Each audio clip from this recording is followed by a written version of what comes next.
Good morning student. आज हम लेके आए हैं प्लांट ब्रीडिंग का एक इम्पोर्टेंट टॉपिक।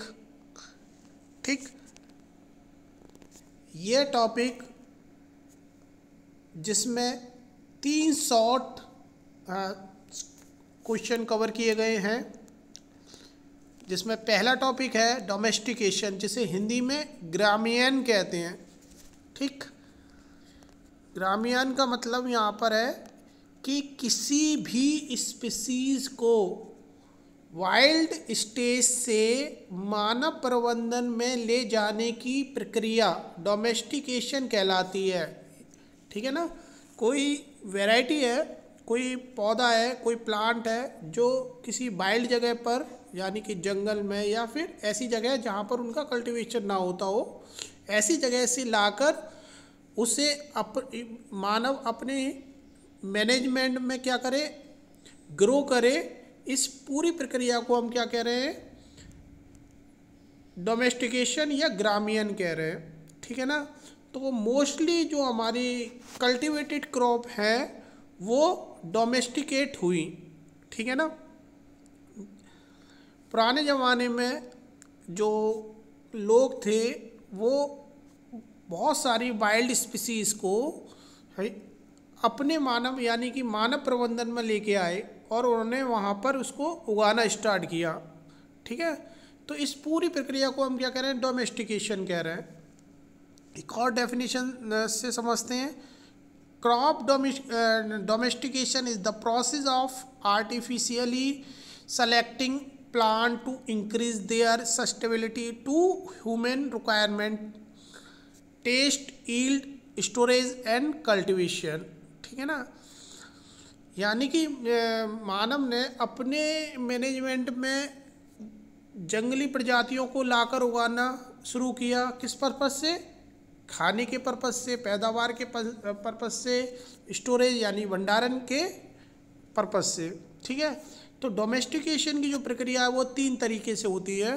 एक्सीडेंटली, ठीक है ना, बहुत से पशु जंगलों में चरने गए, उनके पैरों में सीड फंस गए, या शिकारी, बहुत सारी शिकारी हैं जिनके पंखों में पैरों में सीड फंसकर एक स्थान से दूसरे स्थान पर उगाए, और मानव ने जब देखा कि ये तो मेरे फ़ायदे से रिलेटेड क्रॉप है तो उसका सीड ले लिया और अपने यहाँ उसको कल्टीवेट करने लगे। ठीक है। तो एक्सीडेंटली ये डोमेस्टिकेशन हुआ, उसके बाद डायरेक्ट हुआ नेचर की तरफ से।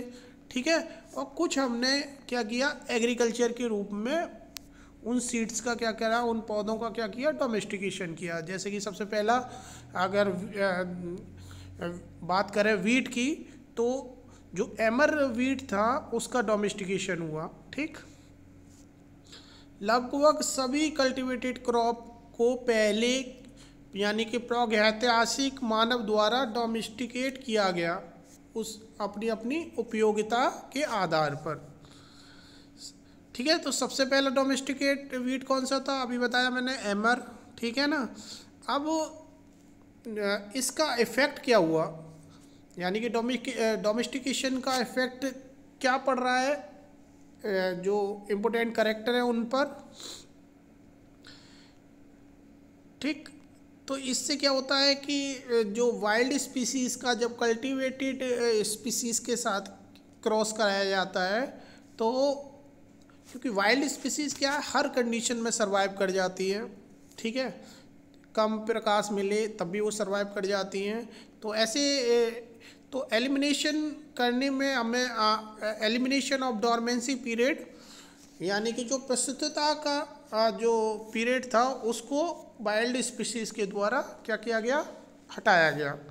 Decrease in toxin other undesirable substance, increase in size of grain of fruit. ठीक है ना। यानी कि साइज और यानी कि फ्रूट का जो साइज़ था उसको बढ़ाने में, अर्ली मैच्योरिटी के लिए भी किया गया। चेंज इन फोटो पीरियड हो गया। पॉलिनेशन हैबिट को चेंज करने के लिए भी क्या किया गया, डोमेस्टिकेशन किया गया। ठीक। ये तो हो गया एक शॉर्ट क्वेश्चन।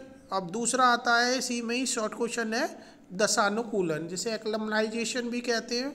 ठीक है, इसका मतलब ये है कि जब किसी पौधे अथवा नए पौधे को एक नए वातावरण में ले जाकर क्या किया जाता है, रिप्लेस किया जाता है या नए वातावरण में ले जाकर उगाया जाता है, तो वह अपने आप को उस वातावरण के अकॉर्डिंग क्या कर लेता है, अनुकूल बनाने की क्या करता है, कोशिश करता है। अगर वह अनुकूल बना लेता है उस वातावरण के अनुसार, तो इसी कंडीशन को, इस प्रक्रिया को हम क्या कहते हैं, दशानुकूलन कहते हैं। उदाहरण के लिए मैपल हो गया, टमाटर हो गया, ठीक है। तो इसमें होता क्या है, जो नई वैरायटी है उनका एक्लेमेटाइजेशन की क्षमता मालूम करने के लिए पहले उन्हें उसी देश के जो रिसर्च सेंटर पर ले जाकर क्या किया जाता है, ले आया जाता है, ठीक है। वहाँ पर वह अच्छी तरह से उनको उगाया और उनका ट्रीटमेंट किया जाता है। अगर वह उस दिशा में क्या हो जाते हैं, ग्रो करने लगते हैं, तो वो उस वातावरण के लिए क्या हो जाते हैं, देशानुकूल माने जाते हैं, ठीक है। और उसे उसी प्लेस पर उगाने की सिफारिश की जाती है, ठीक है, ठीक है। तो एक्लेमेटाइजेशन में प्लांट क्या क्या एडजस्ट करता है, एल्टीट्यूड हो गया, ठीक है, टेम्परेचर हो गया, ह्यूमिडिटी हो गई, फोटो पीरियड हो गया, पीएच हो गया, ठीक। सेल पॉलिनेटेड क्रॉप की तुलना में क्रॉस पॉलिनेटेड क्रॉप जो है वो ज़्यादा बेटर दशानुकूलन शो करती है, जबकि एनुअल क्रॉप में पेरेनियल क्रॉप की अपेक्षा ज़्यादा बेटर दशानुकूलन होता है, ठीक है। एक टॉपिक ये हो गया। अब तीसरा आता है क्वारंटाइन, ठीक। तो क्वारंटाइन का मतलब ये था कि जब बाहर से बहुत सारी वैरायटियों को क्या किया जाता है, एक्सपोर्ट किया जाता है, आयात किया जाता है, जिसमें सीड्स है, प्लांट का प्रीम्यूल्स है और प्लांट के जो अन्य प्रोडक्ट हैं, उनको हम क्या करते हैं, कीट रोग एवं खरपतवार से मुक्त होना सुनिश्चित करने वाली क्रिया को ही हम क्या कहते हैं, क्वारंटाइन या संगरोध कहते हैं, ठीक है। इसका जो NBPGR है, यानी कि national bureau plant genetic resource जो है, इसका जो मुख्यालय है वो न्यू दिल्ली में प्रेजेंट है। इसकी कई ब्रांच हैं, जैसे शिमला, अमरावती, शिलोंग व जैतपुर में, ठीक है, जोधपुर में। जो इंट्रोड्यूस क्रॉप्स हैं, यानी पुनः स्थापित क्रॉप के साथ आने वाले जो अनवांटेड इंसेक्ट, डिसीज, वीड्स आदि को रोकना ही क्या है, क्वारंटाइन कहलाता है, ठीक। यानी कि quarantine refer to prophylactic means to prevent the entry of new disease, insect, weeds from other country. इसकी स्थापना 1914 में 14 के destructive insect and plant act के तहत की गई, ठीक है। जैसे कि केरला से bunchy top of banana, mosaic of बनाना जैसी डिसीज़ों को क्या किया गया, क्वारंटाइन किया गया। जबकि मैपल्स में, इसके ऐसी पोटैटो में भी बर्ड डिसीज़ को क्वारंटाइन किया गया। Thank you. अच्छा लगे टॉपिक तो सब्सक्राइब कीजिए, ठीक है। और 3